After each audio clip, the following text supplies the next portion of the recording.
Agradeço a presença de todos, né? E, em particular, a disposição do Dr. Ubirajara de nos dar aí esse seminário a respeito dessa plataforma de análises, né? Que ele desenvolveu.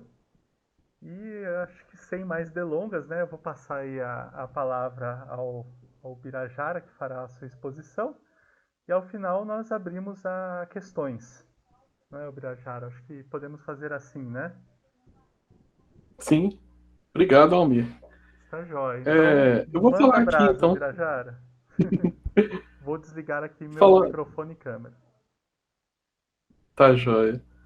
Vou falar aqui, então, um pouco sobre o biodinâmica, que, como o Almir já falou, é aí um conjunto, né, de funções que eu desenvolvi há um tempo atrás e continuo desenvolvendo.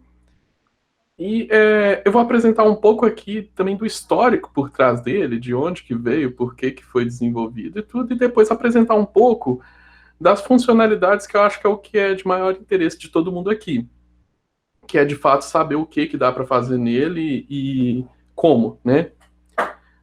Então, o que é esse biodinâmica, né? Quando eu ainda estava aí no mestrado e no doutorado aí na Zool, um dos problemas, né, que a gente passa e que eu passei é que trabalhando com biogeografia, você é bombardeado por uma série de artigos com métodos e métodos que muitas vezes são muito úteis para responder a alguma questão que é do seu interesse, e muitas vezes alguns desses métodos são perfeitos para testar algumas das hipóteses que você tem interesse. Só que o grande problema que eu tive nesse momento era que alguns desses métodos acabavam precisando de ter um trabalho manual muito grande para você conseguir, de fato, executar o método. Primeiro, porque basicamente assim, você tem que fazer uma parte manual muito grande, que eu vou mostrar um pouco melhor depois, e tinha toda uma parte de processamento de dados antes, que gera um trabalho que acaba tornando um pouco complexo, às vezes, você conseguir executar um determinado método que foi descrito. Ao longo do mestrado e do doutorado, eu particularmente sempre gostei bastante da literatura ligada a métodos, entender um pouco, com um pouco mais de profundidade os métodos.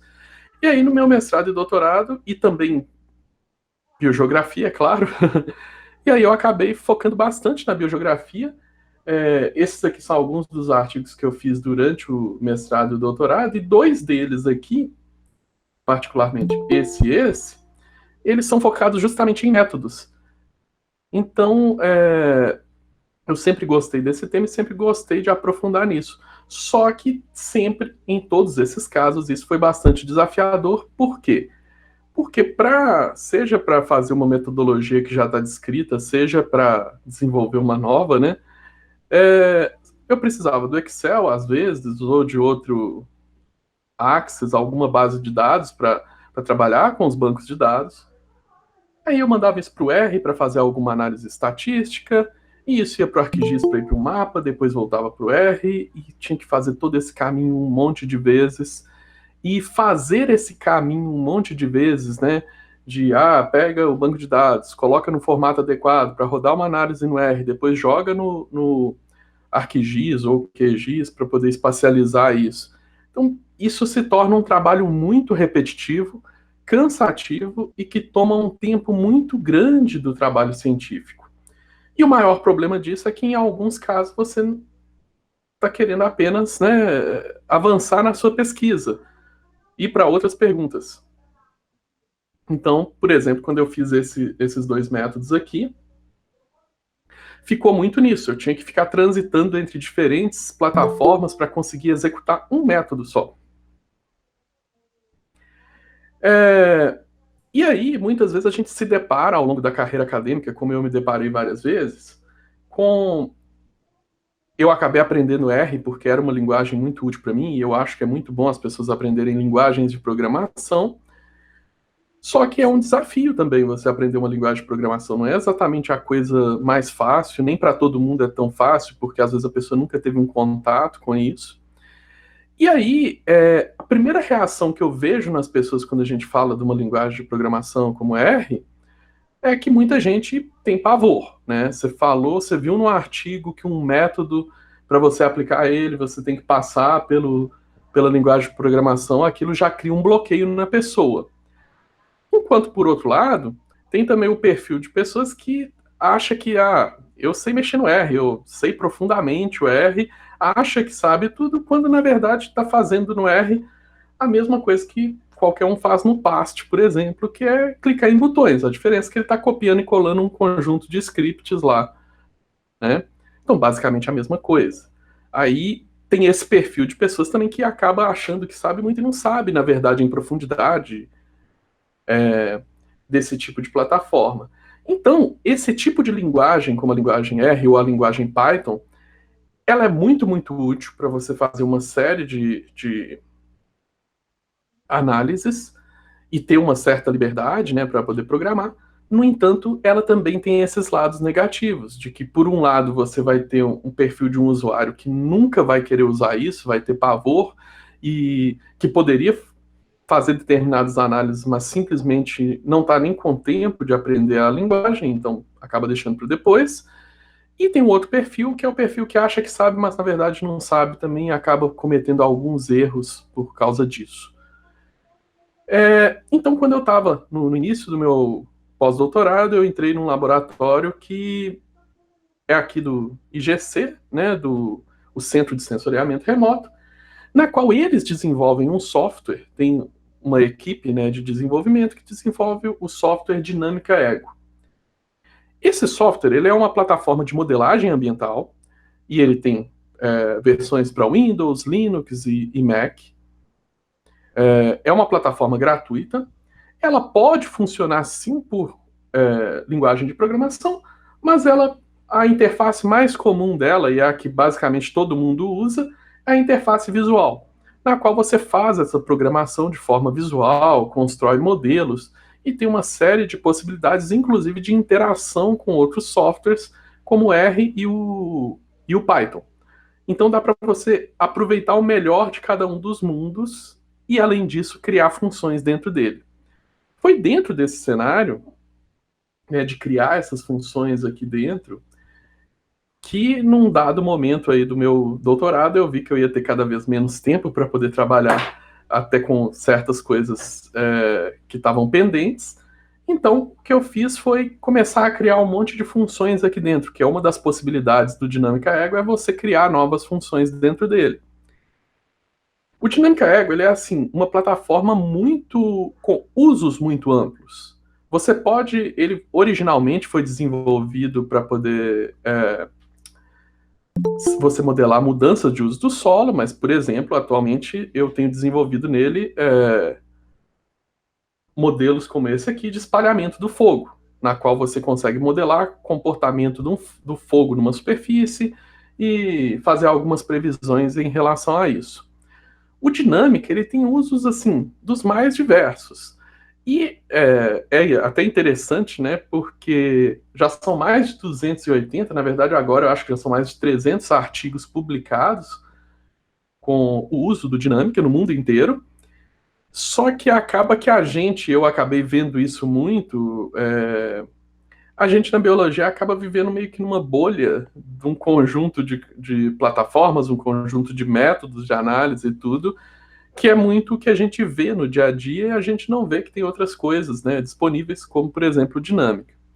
Então, nesse cenário de começar a trabalhar com dinâmica, ter essa necessidade, né, até de conseguir rodar as análises mais rápido, foi que eu pensei em desenvolver lá o biodinâmica. O que é o biodinâmica? Ele é um conjunto de funções, atualmente já está, eu acho que disponível para download, já deve estar perto de 100 funções, considerando todas, tem mais de 100, as que ainda estão em desenvolvimento também. E essas funções, elas têm, assim, desde várias funções focadas em biogeografia, macroecologia, mas tem funções também ligadas para uso diverso, né? Como funções de estatística, de interpolação, de gerar mapas simplesmente, de fazer algumas tarefas automatizadas, de gerar base de dados a partir de mapas. Então, ele é uma plataforma que esse conjunto de funções ele não abarca necessariamente só funções de uso para biogeografia e macroecologia, mas também para diversas outras áreas, né? E a grande facilidade é que quando você pega uma função lá do pacote biodinâmica, a ideia foi ela ser simples de usar e ter uma interface amigável. Então, você puxa a função para a tela, abre ela, preenche os campos com os dados necessários, né? Então, você vai buscando ali o tipo de dado que for adequado para esse tipo de análise, e depois que você preencher tudo isso aqui, todos os campos, com tudo que é necessário, os parâmetros, você manda rodar. Quando termina de rodar a análise, o que acontece? Vai ter um monte de arquivos na sua pasta que são os resultados dessa análise. E esses arquivos vão desde reportes explicando quais parâmetros foram utilizados na análise, que hora que ela foi rodada, tudo isso, e além de resultados, né, específicos, é claro, de cada análise, mapas para visualização imediata dos resultados, dependendo da análise, mais de um tipo de mapa, porque às vezes tem um tipo de classificação interna, alguma coisa, gráficos e uma série de outras coisas a depender de qual análise está sendo utilizada. Outra possibilidade do biodinâmica é a interação das funções.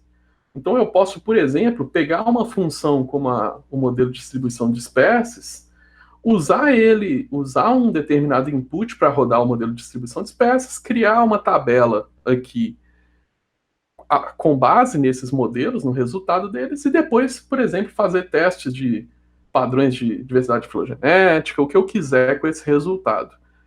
Então, eu consigo automatizar também as tarefas que eu desejo fazer. A ideia foi realmente facilitar a execução das tarefas. Então, uma das coisas foi fazer entradas padronizadas.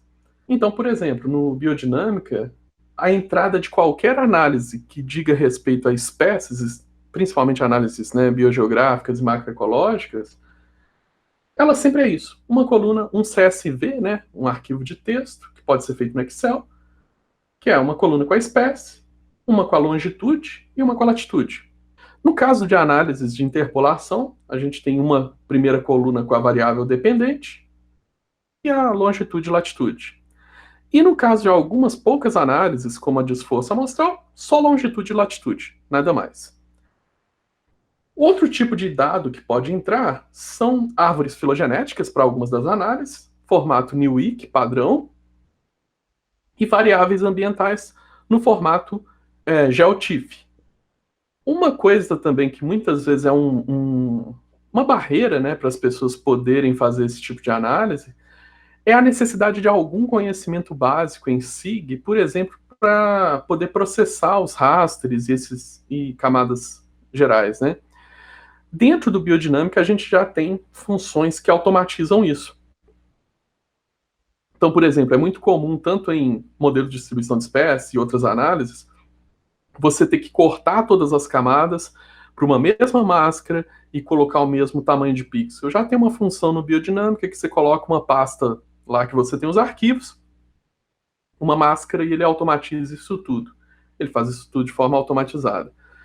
E uma outra vantagem também é que pela própria plataforma do Dinâmica, a gente ganha tempo de processamento, porque, por exemplo, se eu vou rodar alguma coisa dessa no R ou no Python, tem algum grau de paralelismo. Porém, o Dinâmica, o que ele faz? Ele olha, ele consulta qual máquina que você está utilizando, ele olha quantos processadores tem e ele consegue paralelizar, por exemplo, análises que são repetitivas. Então, no caso de cortar um raster, ele vai cortar vários rasters ao mesmo tempo, a depender de quantos núcleos você tem no computador e quanto de memória você tem. Então, ele consegue ganhar muito tempo nisso e fazer essa análise de forma bem mais rápida do que se fosse feita no R ou no Python.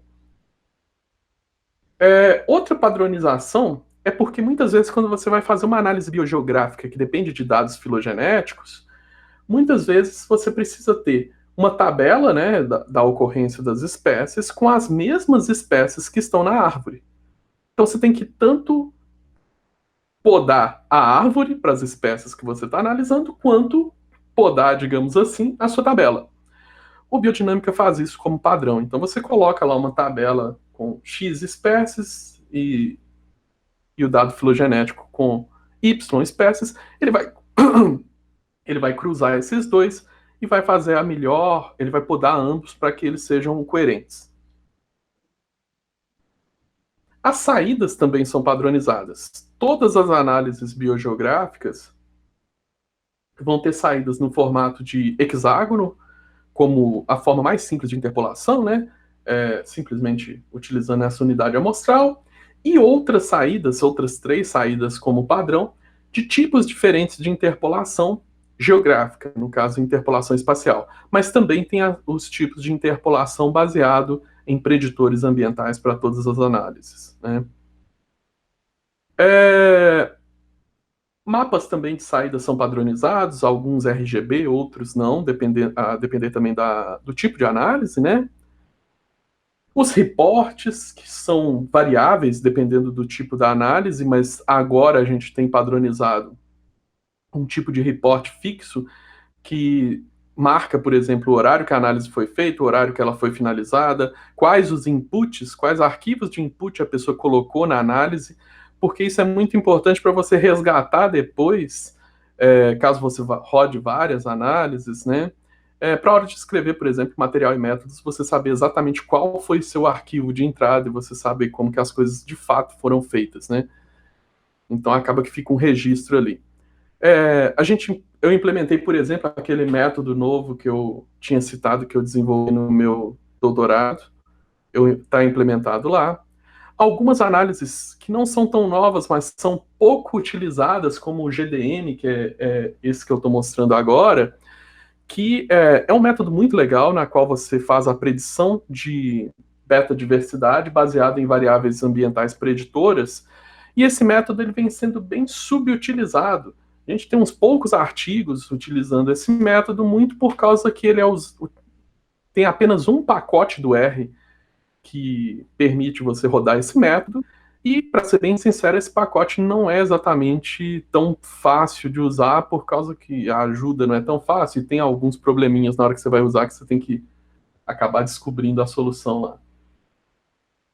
A versão de beta-diversidade filogenética desse método também está implementada no Biodinâmica, e no Biodinâmica você ainda tem a possibilidade, como padrão, de projetar isso em outros cenários. Então eu posso pegar a beta-diversidade, projetar, por exemplo, num cenário de mudança climática e visualizar onde eu vou ter a maior porcentagem de mudança em beta-diversidade, por exemplo.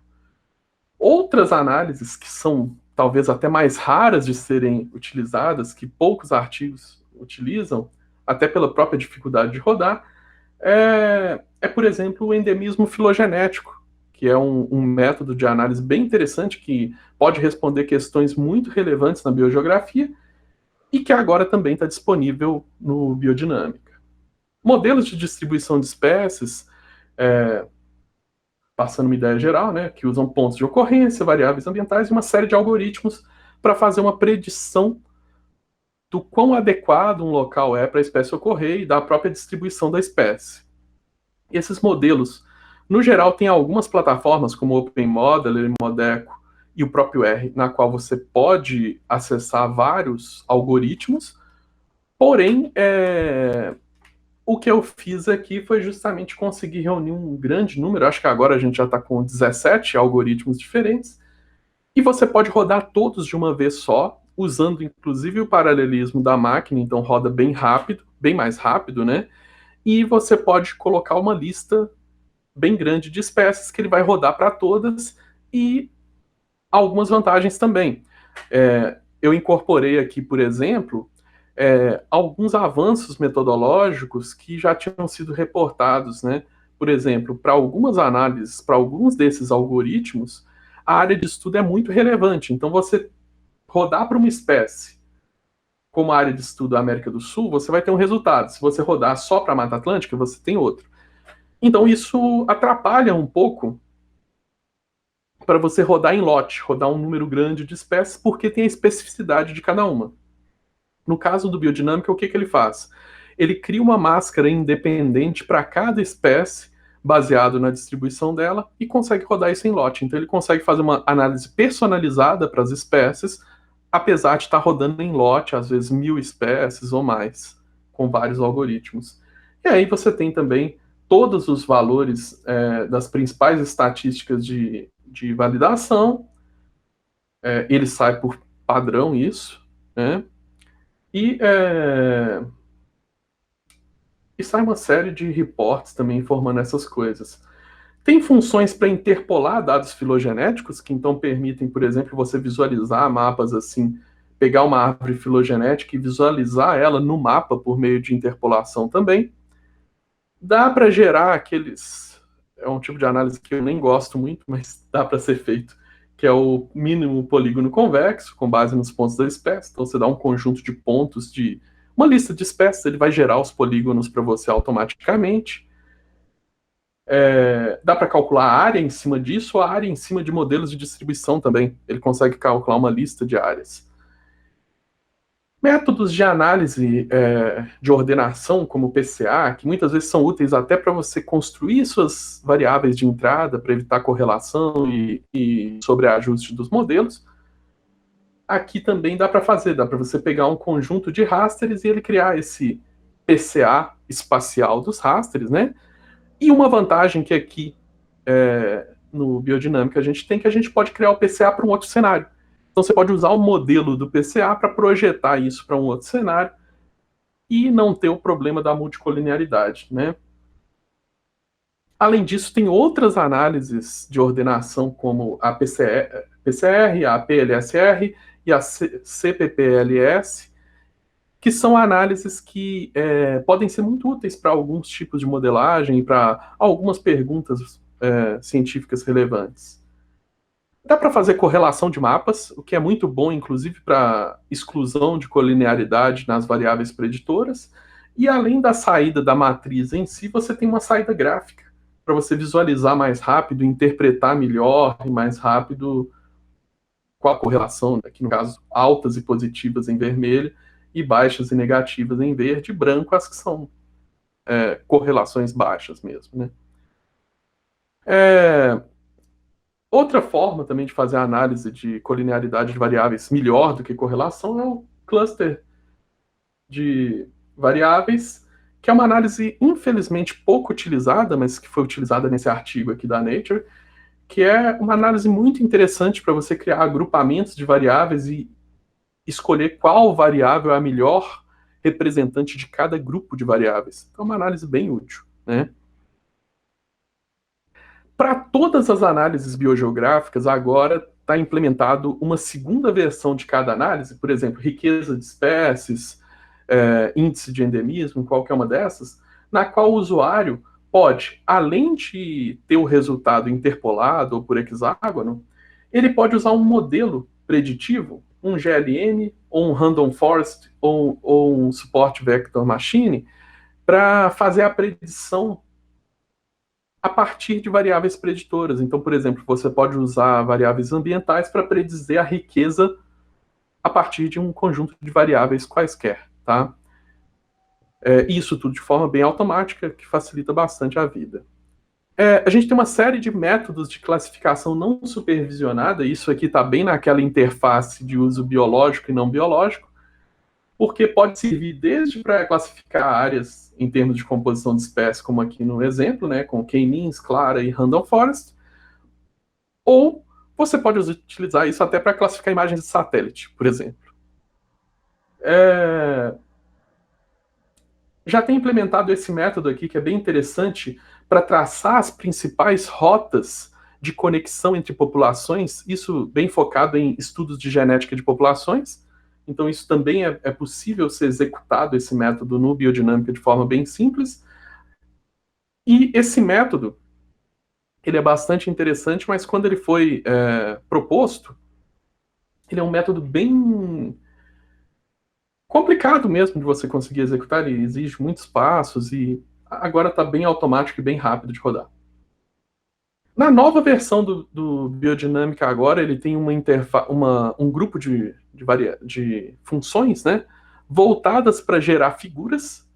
Então, tem aí já um grande número de figuras, não são só essas, tem mais tipos de figuras, né, tipos de gráficos para serem gerados, e a ideia disso era justamente ter um contexto em mapas. Então, por exemplo, nessa figura aqui do canto superior direito aqui, a gente tem variáveis, uma variável de temperatura, né, ao longo aqui de cada bioma e ao longo dos anos, né, mês a mês.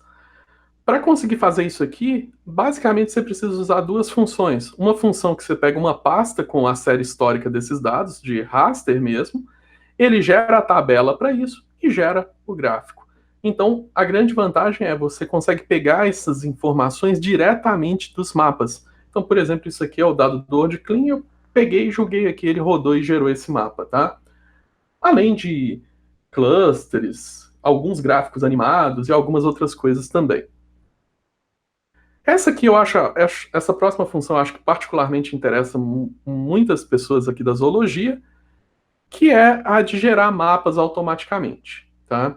Então você pega uma lista de espécies com coordenadas, coloca lá, escolhe alguns parâmetros de layout básico do mapa e ele vai então gerar uma série de mapas, um para cada espécie, com o nomezinho da espécie em cima e com algumas escolhas que você tem, por exemplo, dos tipos de layout de fundo aqui que você quer utilizar. Aí você pode escolher isso e gerar, sei lá, mapas para 1000 espécies para um artigo que você teria que fazer manualmente. Ele gera um por um lá para você e depois você só utiliza essas figuras.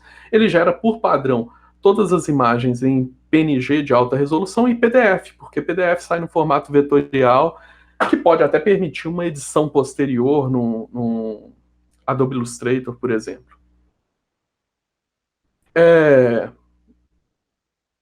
E também função para você plotar filogenias em mapas a partir de pontos. Essa também já está disponível na versão nova. E o cartograma, né, que também é muito utilizado para, às vezes, evidenciar algumas discrepâncias entre regiões, também está disponível agora.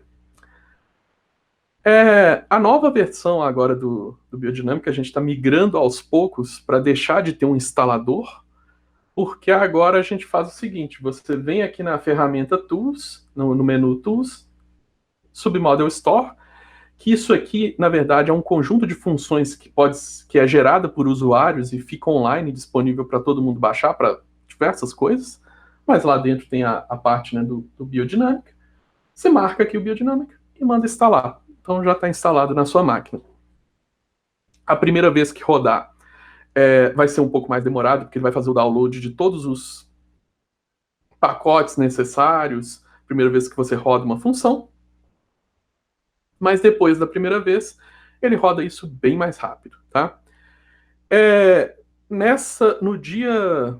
Eu vou ter que olhar aqui, vou ter que colar daqui a pouco, mas finalizando agora, esses são os meus contatos, e a ideia, inclusive, dessa apresentação foi porque no dia do dia 26 ao dia 30 desse mês, de julho, a gente vai ter um curso do Biodinâmica que está aberto às inscrições. E quem tiver interesse, vai ser todo dia de 2 às 6 da tarde. E a gente deve passar pela maioria dessas funções ao longo desses dias. E ao menos vai dar para entender bem a lógica de como trabalhar com as funções e tudo. Tem tutorial do Biodinâmica, por enquanto está a versão antiga, mas até no meio desse mês já vai estar a versão nova lá com todas as funções novas. E tem vídeo tutorial de tudo também, tá? Então, quem tiver interesse, tem tudo isso disponível. Obrigado, gente. A gente agradece, Vira. Eu estou vendo aqui um dos últimos artigos que eu publiquei em 2019. Eu acho que dá para substituir um desses arquivos suplementares assim com umas 5 páginas de código em R, quase tudo pelo seu programa, assim, uma missão pelo seu programa. Vai ser muito bom contar com essa ferramenta. Parabéns, viu? Obrigado. Bem, aqui tá o pessoal no chat tá aplaudindo, né? Elogiando. Aqui o Thiago, excelente Bira, grande contribuição. o Marcos Tadeu, muito legal, a Bárbara e o Adalberto, clap, clap, clap, né? Batendo palma. A Gabriele, muito bom, obrigada. Mas foi excelente. Mas vocês teriam perguntas, pessoal? Perguntas assim? Aí eu acho que temos uns minutos aqui, né, do tempo do Birajara Sim, para sim. responder perguntas. Eu tenho. À vontade, Sim, Adalberto. Adal. Oi, Bira. Oi. Parabéns, é um trabalho fantástico, Hercúleo. Eu fico imaginando quantas horas você fica mexendo com esses códigos e especialmente quando alguém reporta algum bug, quanto trabalho pode te dar tentar resolver isso. Na verdade, tem uma lista gigante de perguntas, mas pensando no que é mais geral, o que o Biodinâmica faz é incorporar, por exemplo, funções do R de outros pacotes, certo? Em parte, sim. Tá, aí eu fico com uma curiosidade que é, ao utilizar isso, então você citaria que você usou biodinâmica como uma interface para o pacote tal no R? Como você pensou isso? Nenhum autor de pacotes de R te escreveu furioso falando que você roubou o pacote dele? Não, não porque, na verdade, para a maioria das funções, claro, por exemplo, lá na função de GDM, por exemplo, né? Tá, eu uso o pacote do R porque é a única fonte para fazer aquela análise, o core, né, a parte central daquela análise. Porém, tudo que dá para fazer da análise, todo o processamento prévio que der para fazer via dinâmica, é feito no dinâmica. Por quê? Porque isso acelera o tempo de processamento da análise e também porque muitas vezes isso permite fazer algumas coisas que no R seriam mais complicadas, né? Ou no Python, por exemplo. Aí o que a gente fez no artigo, eu cito os pacotes, cito o que foi utilizado, e o pessoal tem citado o biodinâmica direto, né? Inclusive porque algumas análises, como aquela até que eu citei por último lá aquela de genética de populações, que você traça, né, os caminhos mais prováveis, ela, por exemplo, é integral no dinâmica. Ela não passa no R hora nenhuma. Já tem outras análises que passam no R. Tem análises que já usam vários pacotes do R. Tem análise que usa R e Python. Então é meio diverso. Acho que seria até meio complicado conseguir citar, mas na quando a gente entra, acho que aqui vai dar para ver melhor. Quando você entra numa determinada função aqui, por exemplo, essa, se você vier na ajuda dela aqui embaixo, vai ter nela a. Não, não é essa não. Aqui dentro dela tem a referência dela. Se eu entrar aqui por dentro dela, vai ter dentro da função tem a referência bibliográfica dela e no manual também tem a referência do artigo que descreveu aqui, do artigo que descreveu nesse link aqui tem a descrição detalhada. Certo, ok. Eu tenho mais duas perguntas, mas eu não queria monopolizar a palavra. Então, eu queria ver se mais alguém tem perguntas.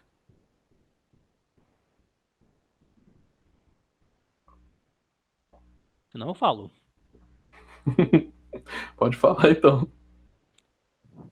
Tá, ok. Agora a pergunta do tipo mais embaraçoso. É fantástico quando você tem ferramentas que facilitam fazer análises complexas.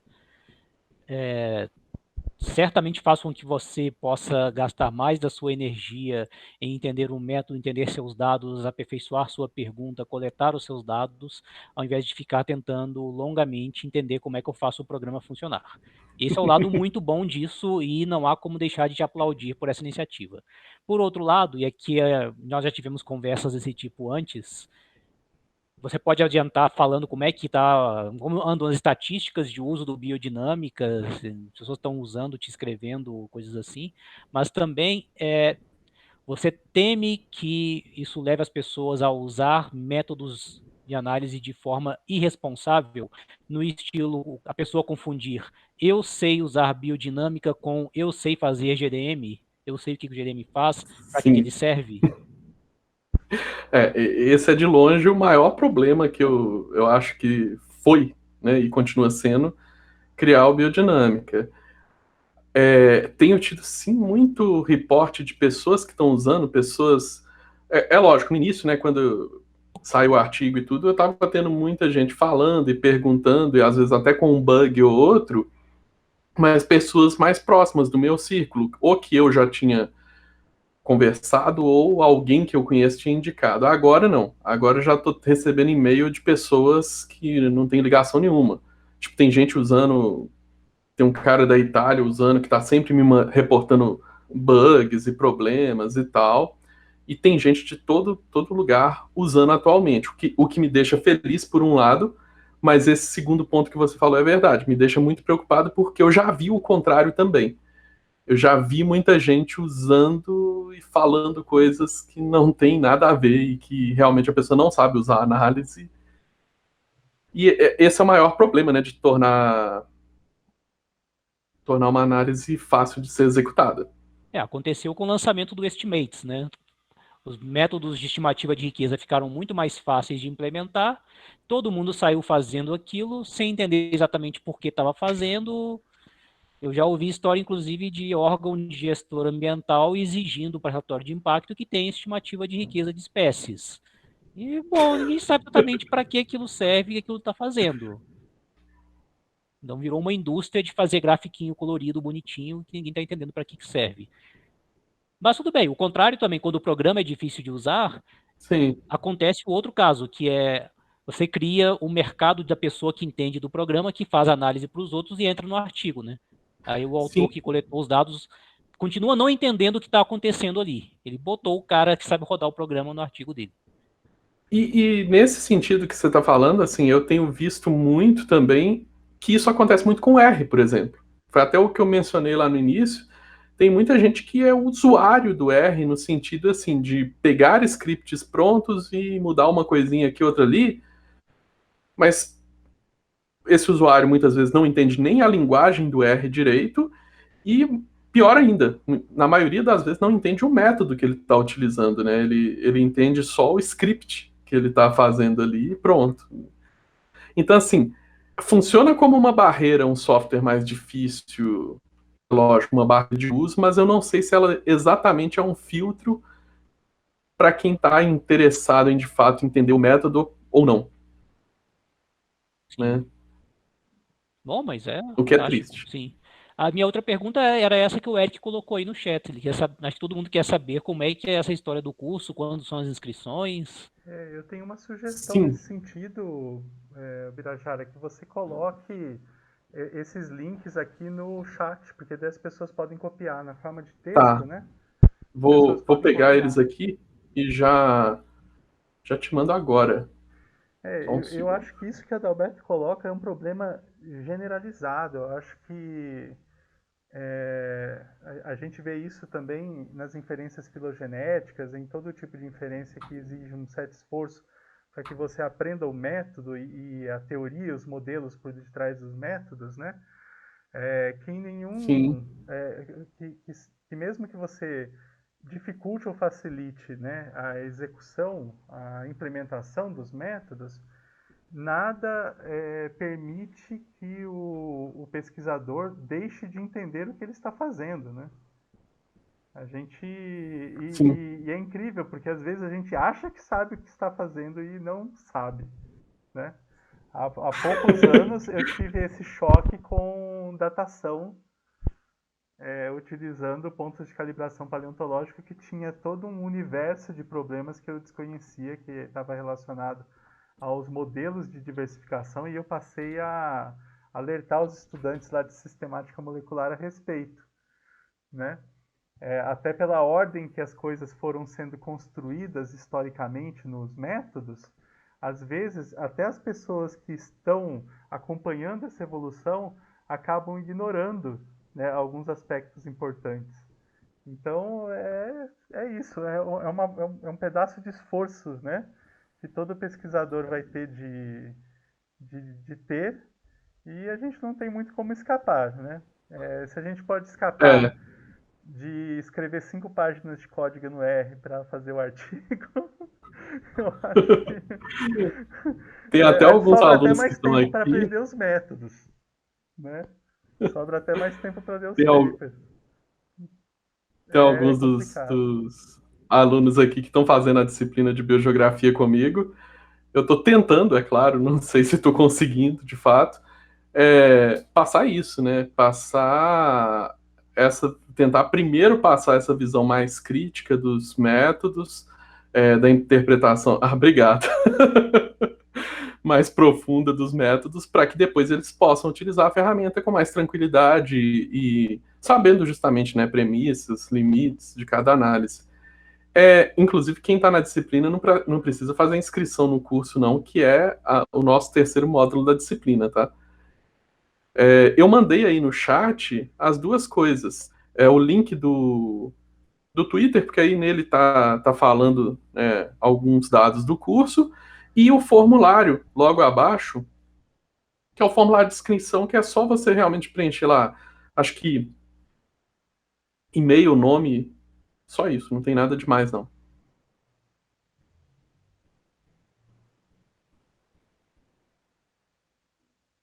Maravilha. Tem mais Nossa, perguntas, obrigado, pessoal? gente. Se Eu vocês vou tiverem mais alguma disponibilizar dúvida, eu tô então, aqui. tudo bem? Bira, eu vou Sim, colocar claro. no. E eu vou colocar esse link para o formulário, então eu vou correr um pouquinho com isso. Vou colocar lá na descrição do vídeo também. Aí as pessoas acessando, né, elas Sim. podem se inscrever. Então, muito E obrigado. para quem não puder também, desculpa, Almir, eu te interrompi. É, é só avisar uma coisa, para quem não puder fazer o curso também, já tem disponível, né, a videoaula de cada função, não estão todas lá, porque isso é da versão antiga do curso, mas para essa versão nova, vai estar disponível logo depois do curso, tanto a videoaula de cada função, né, que é mais rápida cada uma, para se você quiser usar uma função específica, quanto eu vou gravar também o curso e vai estar disponível, porque aí às vezes pode surgir alguma dúvida, alguma coisa que seja do interesse comum e aparece lá.